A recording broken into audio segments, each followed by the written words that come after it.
Assalamualaikum warahmatullahi wabarakatuh. Kami daripada Kumpulan 3 akan menerangkan perbezaan pidato dan debat. Seperti mana yang kita tahu, pidato ini merupakan pengucapan yang disampaikan oleh seseorang individu untuk menguraikan tajuk pidatonya.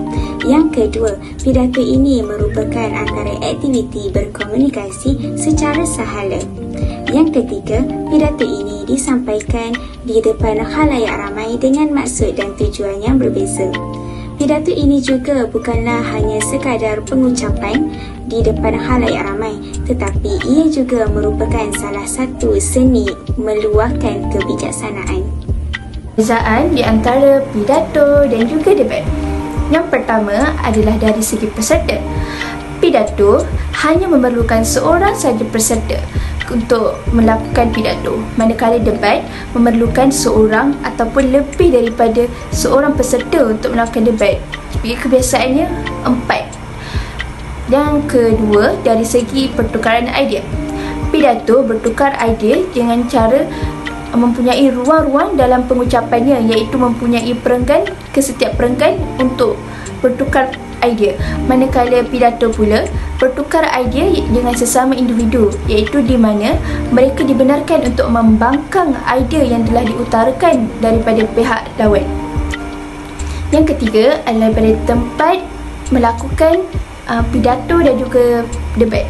Pidato ni biasanya dilakukan ketika kempen pilihan raya ataupun kempen politik, ataupun di sekolah-sekolah ataupun di universiti-universiti yang biasa disampaikan oleh guru-guru ataupun orang-orang yang bertugas. Yang debat pula biasanya dilakukan ketika perhimpunan awam, mesyuarat serta di parlimen. Seterusnya, perbezaan pidato dan debat ialah dari segi penyediaan teks. Untuk pidato, kebiasaannya teks tersebut telah pun disediakan dari awal dan pemidato hanya perlu menghafal teks tersebut dan menyampaikannya dengan yakin. Dalam pidato, intonasi dan gaya bahasa amat penting untuk menarik para pendengar. Berbanding dengan debat, pendebat perlu sentiasa bersedia dengan soalan yang tidak dijangka oleh pihak lawan dan mereka perlu memastikan bahawa masa berfikir untuk menjawab soalan tidak terlalu lama. Dalam debat juga menguji pengetahuan dalam diri pendebat untuk menjawab soalan secara spontan. Seterusnya ialah perbezaan dari segi idea. Untuk pidato, individu itu hanya perlu mengemukakan idea, fikiran, pandangan tanpa menerima sebarang reaksi seperti bantahan daripada para pendengar. Berbanding dengan debat, apabila seseorang itu mengemukakan idea, di situ juga terdapat pertukaran idea daripada pihak lawan ataupun pertukaran pandangan daripada pihak lawan. Seterusnya ialah perbezaan dari segi pemilihan tajuk. Untuk pidato, ianya hanya tertumpu kepada satu tajuk sahaja, dan tajuk tersebut dapat dipilih sendiri oleh pemidato itu. Berbanding dengan debat, ianya boleh meliputi pelbagai tajuk dan kebiasaannya tajuk itu diberikan oleh penganjur ataupun yang di-Pertua Dewan. Akhir sekali ialah tujuan. Kepada pidato, ianya lebih kepada berusaha meyakinkan dan mempengaruhi pendengar untuk melakukan sesuatu seperti yang dikehendaki dalam tajuk pidato. Contohnya seperti mengamalkan amalan membaca, mencintai alam sekitar ataupun menjauhi dadah.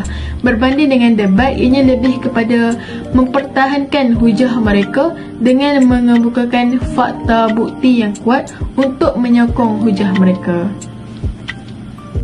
Seterusnya, cara-cara berpidato. Sebelum berpidato, pemidato hendaklah memahami teks yang ingin disampaikan dan mengenal pasti tema yang ingin disampaikan. Kedua, menggunakan gerak tubuh yang sesuai selaras dengan tema yang ingin disampaikan. Yang ketiga, menggunakan suara yang lantang dan jelas.